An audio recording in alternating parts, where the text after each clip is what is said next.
because we are going to be dashing through the snow in a one-horse open sleigh. All the feats we go, Inquisitors laughing all the way. We're like far past the Christmas season, but it's always Christmas in my heart. He's like, turn.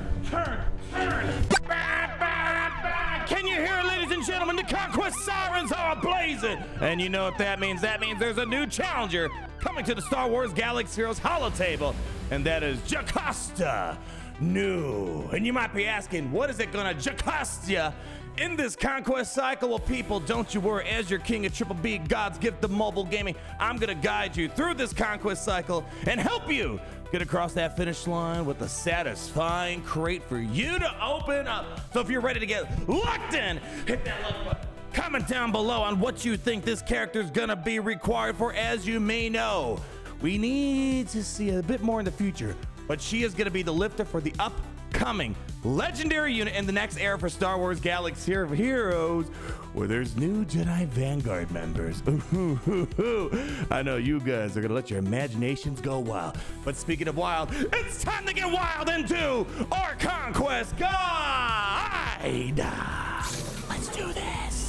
All right, people, you know the drill here, and I'm excited because today's drill is gonna be an updated drill. We have new and improved graphics to help you beeline to the finish line for this Conquest cycle, and let's start showing one of those graphics, which you can find all these new graphics down below in the video description. I have a folder just for you guys to download on your HoloPad, and I'm also adding this to the Ultimate Galaxy of Heroes spreadsheet as well in a new tab. And here we go. We always start off with the key question. How many key cards can you skip? Now keep in mind, you need to do hard mode. If you want to be unlocking these new characters as soon as possible, it has to be hard mode or bust. Get out of here. Eventually you'll get the hard mode, don't worry. If you're going for red crate, you can skip a total of 34 key cards. And we're gonna give some suggestions what I would skip. But for a lot of people, you really should be trying to strive for at least the gold crate. Gives you a much bigger budget of 134 key cards that you can skip. Gonna be a lot easier, and I think, although Dark Side Vision Ray Shattered Day 1 unlocks, congratulations to all you guys, by the way. I have a feeling more people are probably gonna be doing gold crate than the red crate, as we're gonna go over in this video. And before we start breaking down all the feats from the global and the sector side of things, let's talk about data discs. These determine basically how easy your run's gonna be. And unfortunately, as you guys already probably know, we don't really know the data discs in advance. They aren't data mined. So you're gonna need to be agile. Be able to adapt to the situation as it comes as you approach all of your data discs. But the key ones that we're hoping that makes it a reappearance is either one, the weak point, which was the key data disc of the last cycle for Dark Side Vision Ray, as well as I believe Ezra Bridger Exile. Weak point, the more debuffs you have on the enemy, the more damage your characters are gonna get, trying to get things like caustic emissions, maybe critical debuffs. Also keep your eyes peeled for thermal detonator related things. If you see thermal exhaust, pick those up, baby. Throw on maybe a volatile accelerator to amplify those thermal detonators, some caustic emissions, maybe some ability exhaust. These are some of the best data discs, whether the weak point set or the thermal exhaust set. Again, we don't know exactly for sure. And if something does change with the data disc and I know about it, I will leave a pinned comment on the new best data discs. And with all that out of the way, it's time to nosedive into these feats. I will also leave a link down below to the data mine feats that SWH events presented to us. We will go over this at the very end to show what key cards I am going to be skipping on my free-to-play account to give some guidance that might be helpful to you. So starting off with the global feats, here's what we got. Defeat 250 enemies in the golden challenge path. Attempt to inflict critical chance down 100 times. Defeat 50 enemies with Inquisitorious units. Win 20 battles with a full squad of Imperial remnants. Win 20 battles with a full squad of Night Sisters, which then gives you the War of Attrition data disc, which you will then need to remove Terminator 60 times. And then finally, win 20 battles with a full squad of Light Side Mandalorians surviving. Keyword surviving. You can't just win. They all need to survive, which then will give you the overprepared consumable, which you just got to use once. So starting with the global feats overview, here's the little graphic that I put together. We're going to see some repeats from previous things, especially things like critical chance down. We're going to bring this little infographic on the side of the global feats throughout all the sectors. So as you're looking at the sector feats, you can try to figure out a way to tie them into the global as well. You'll be seeing people, it's midnight oil burning time. So I'm a little crazy, but when am I not crazy? You'll see global feats highlighted in an orangish text, and sector feats will be in white text. So you can see the key difference as we go through these graphics. When it comes to critical chance down, you might be like, wow, that's a wild team model. Then I guess you could technically use this team, but this is just basically showing the MVPs for getting as much critical chance down as possible. Tarkin was the MVP last season. I'm sure it's going to be a big one this season. You're going to need a lot of Night Trooper action. Imperial Remnants are also a big part in this cycle. Shin's going to be important as well, but she's got some critical chance on the basic, as well as Sunfac, and Teethrenfer also has some critical chance down. So make sure if you're trying to lock in critical chance down, it's going to be probably one of these 5 members right here. Inquisitor kills, not much creativity is going to be involved here. You only have so many Inquisitors, whether it's Reva lead, Grand Inquisitor lead. Imperial Remnants, kind of a similar deal. You don't really have a lot of creativity when it comes to it. It's either Moff Gideon lead, Beskar Gideon, Dark Trooper Gideon, technically on it, but he's technically Beskar. Are you going to at me, bro? Enoch, or if you are really stripped down on Imperial Remnants, you maybe use the old school Moff Gideon lead. Night Sisters, again, not much you can do about it. It's going to likely be either Great Mothers and or Mother Talzin as you're making your progress. And light side Mandalorians, again, not a lot of flexibility here. You really only have one light side Mandalorian team. Whether it's a Bo-Katan Mandalore, or you throw an armor lead, or even the old school Bo lead, there's not a lot of light side Mandalorians to work with. So the global feats, kind of restrictive, except the critical chance down, which you have some options for that. And we're going to show you, as we work through our other sector feats, how you can try to incorporate some of this stuff. Are you guys ready? Are you sure you're even ready to get down into those sectors? Well, people, now's the time to commit, because we are going to be dashing through the snow in a one-horse open sleigh. All the feats we go, Inquisitors laughing all the way. We're like far past the Christmas season, but it's always Christmas in my heart. It's game time, people. Let's talk about the Sector 1 feats that we got. You're going to gain a bonus turn 50 times. Attempt to inflict breach 50 times. Win 10 battles with the full squad of resistance. Attempt to inflict potency down 50 times. And then you can see the mini boss feats as well as the boss feats as well. With Marok surviving, win with the light side characters, win with Qui-Gon surviving, and win with Huyang on your squad. Let's focus on the things that need a little bit more brain power. So in case you don't know what those new debuffs, they're not new, but what the debuffs and buffs look like, I threw a little icon just so you can tell, oh, that's what I'm supposed to get. Make sure you're all in, baby. No confusion whatsoever. The most efficient lineup, I think, is probably going to be this top thing right here. Darth Vader is the MVP when it comes to bonus turn. When he's in Merciless Massacre mode, he's like, turn. So yeah, he's gonna knock that out incredibly fast, but also Wat Tambor gets bonus turns. Grandmaster Yoda gets bonus turns as well, but furthermore, Grandmaster Yoda has potency down. So that's gonna be nice, and if you wanna get extra efficient, throwing Grand Moff Tarkin. Get yourselves that crit chance down when he's dabbing out those fools with his AoE debuff. It's gonna get the job done. And if you want, you don't really need any Galactic Legends to do this, guys, but Master Luke, he's the king of cheese in Conquest. And in the context of Breach, he's got Breach on his AoE when he's like, wah! So yeah, you're gonna wanna try to be as efficient as possible. Sector 1, you're gonna have a lot of fun trying to mix and match stuff. Resistance, however, you only got like 2 options. Galactic Legend Ray, Finn with Zori. Yeah, there's not much else. Maybe Jedi Training Ray if you don't have many resistance, like my free-to-play account. Not too many things to really elaborate on there. We also have some other opportunities. If you're trying to dive into maybe the global feat as well as the sector stuff, this might be a good opportunity to use your light side Mandos. And if you have Paz Vizsla, he applies Breach. Some other alternatives that I'm going to present to you here. In the situation you don't want to use this Darth Vader or super combo, you can use Maul to Lawrence. Maul takes bonus turns when he's doing jazz hands. Pizzazz. Watson Board takes bonus turns. Han Solo takes a bonus turn at the very beginning, and you could use things like Paz Visit to apply breach if you want. So again, trying to give you some alternative options. There are a lot of ways to approach these feats. An alternative efficiency is maybe just going full in on the Jedi. You have breach of Master Luke. You have potency down, the bonus turns of Yoda. Bonus turns of Jedi Knight Cal Kestis. Breach of Qui-Gon Jinn, and Padawan Obi-Wan with potency down on the basic as well, just like Grandmaster Yoda. Speaking of Padawan Obi-Wan, his Omicron, they're trying to make sure his Omicron still has value. You're gonna find a lot of these debuffs and buffs he can provide. You don't need it, but it makes things a little bit easier, I guess, less at times if you do apply. I haven't applied it, but you know, trust me, I've been tempted a few times. So keep that in mind. Padawan Obi-Wan, kind of your plug and play, hey, spam all these buffs and debuffs type of guy if you have the Omicron for Conquest. Another option I'm gonna present to you all fine people out there. You can maybe do some things with the full Inquisitor team because one, it feeds into the global feeds, and Ninth Sister has a potency down when she goes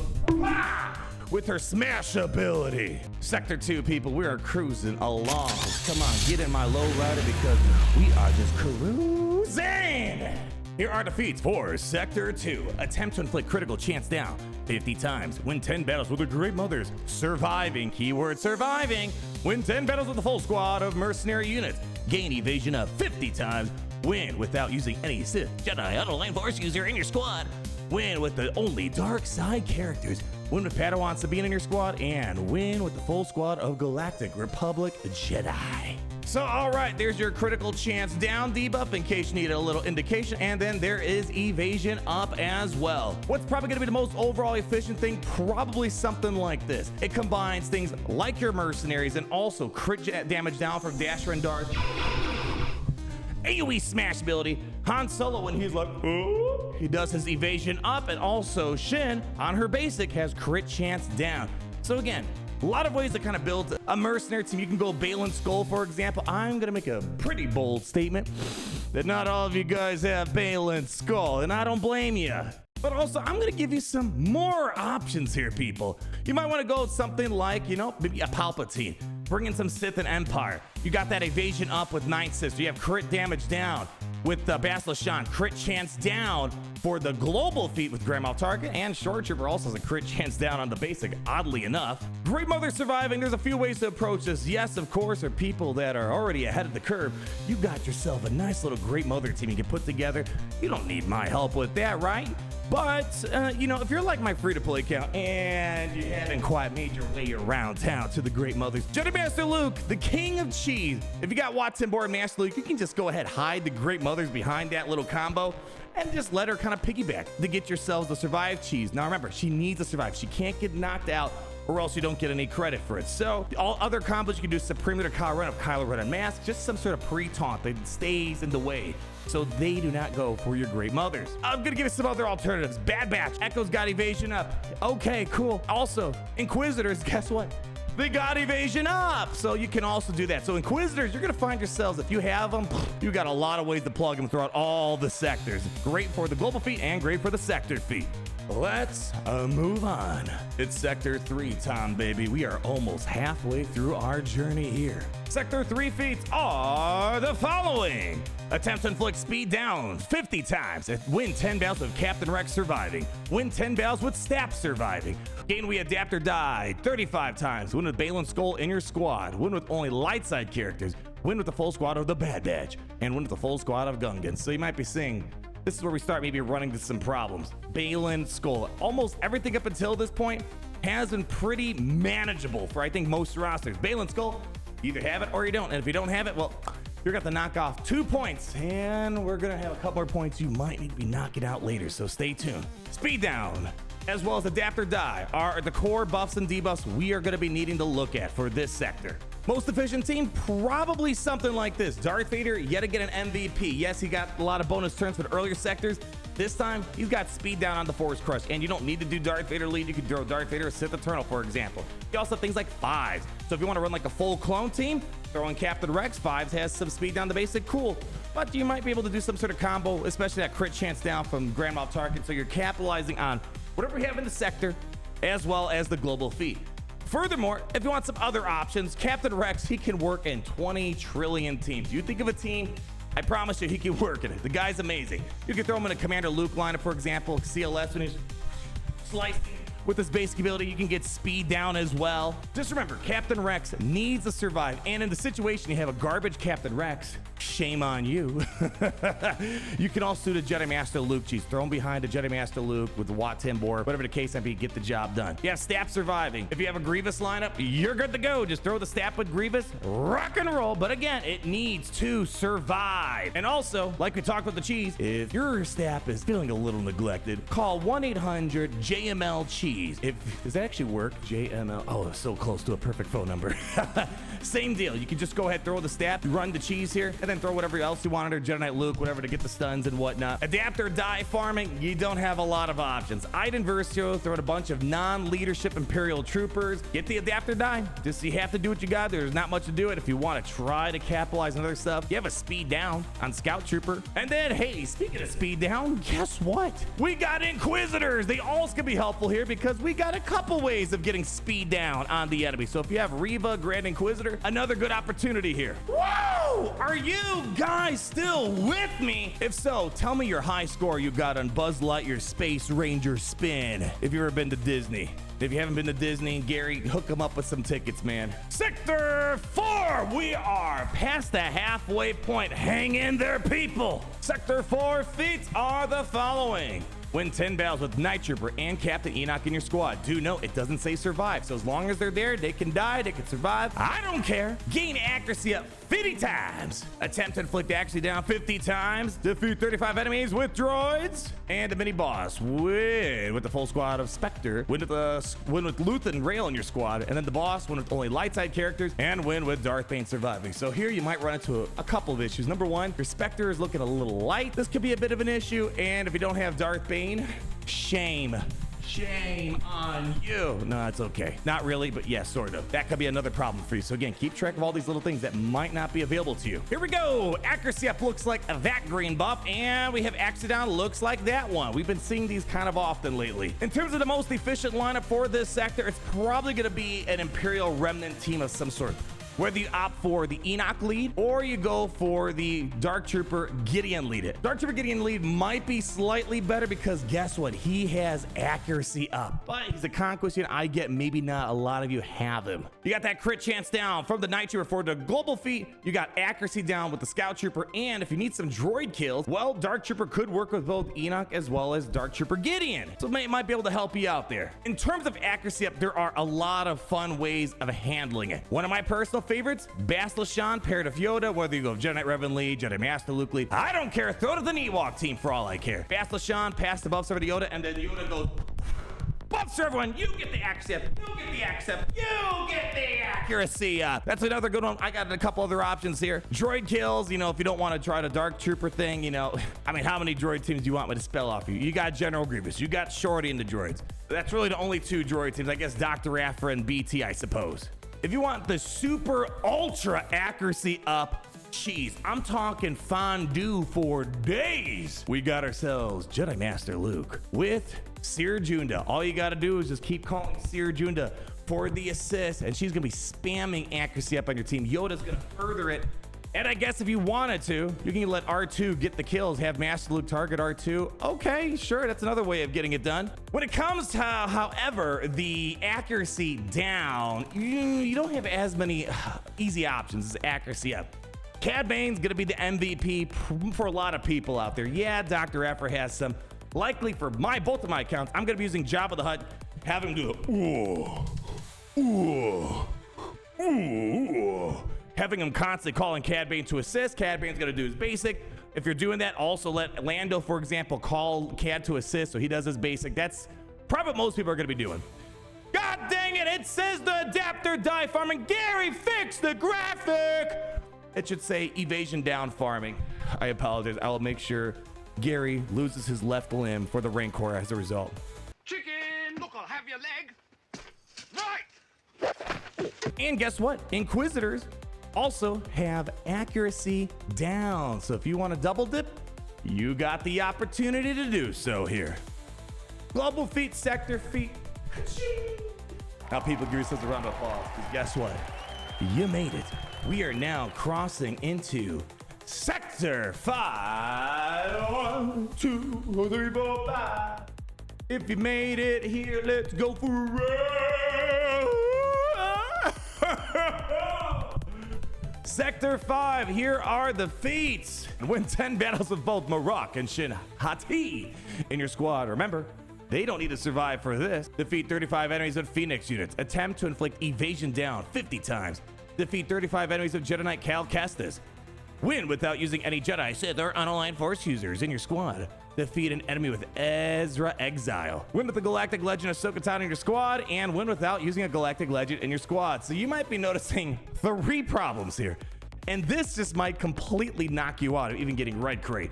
If you don't have Jedi Knight Cal Kestis, boom, 15 banners or key cards you're missing out right there. If you don't have Ezra Exile, boom, another 3. And if you don't have Galactic Legend Ahsoka, boom, another 5. That's 23 key cards right there in that sector that a lot of people might be missing out. You either have it or you're done. Sorry to say. So we only need to worry about 1 debuff here. We got to worry about that evasion down, I guess, if you want to. If you haven't done it at this point, and you're working that critical chance down inside of these global feats. Most efficient thing, probably gonna be something like this. You know, I guess these top 2 are probably your most efficient routes. If you need to get Phoenix kills, well, duh, use the Phoenix team.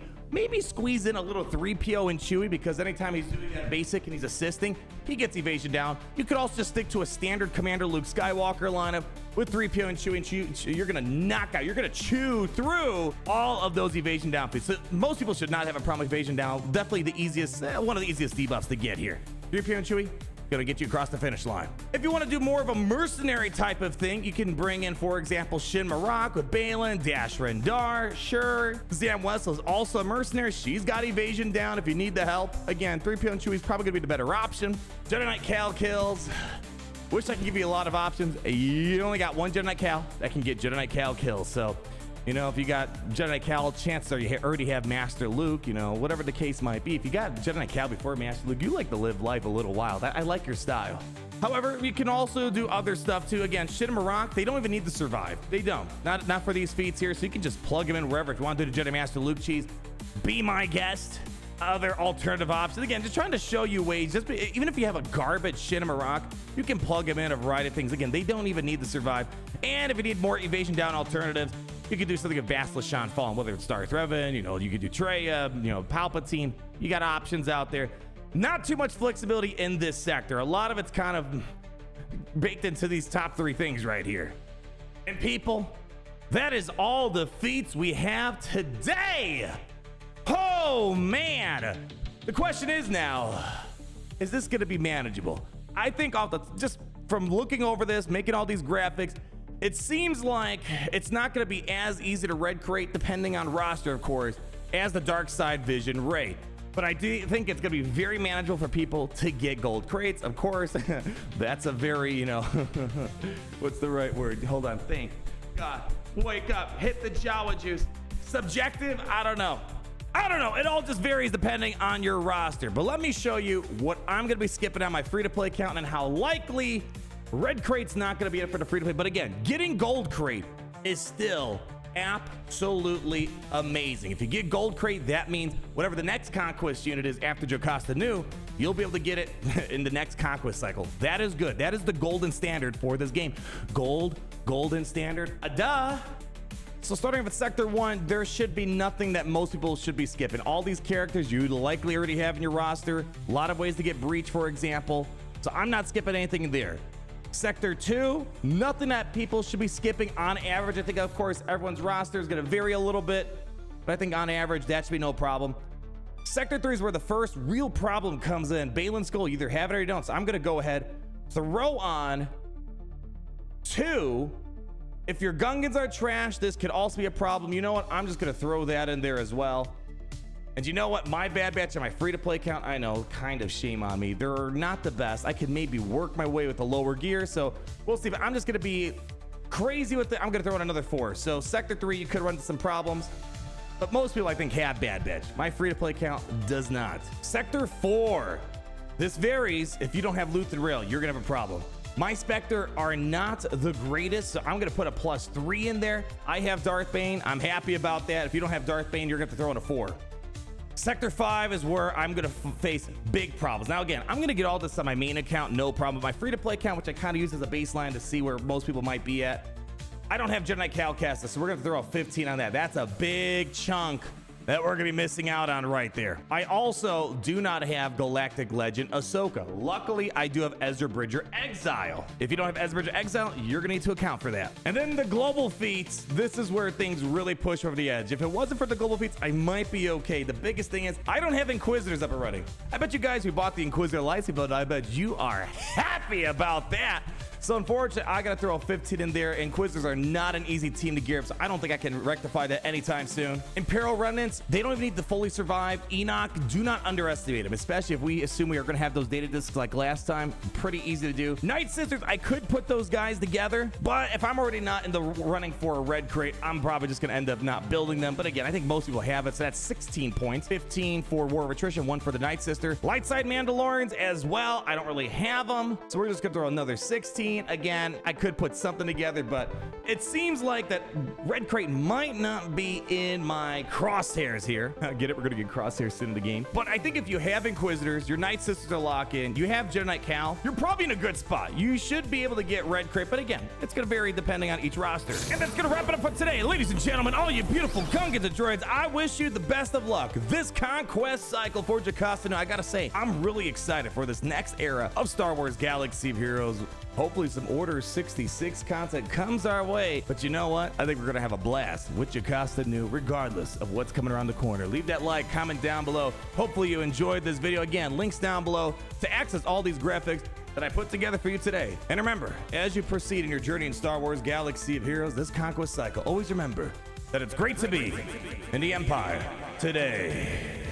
Oh, it's great to be in the Empire today. The sun never sets.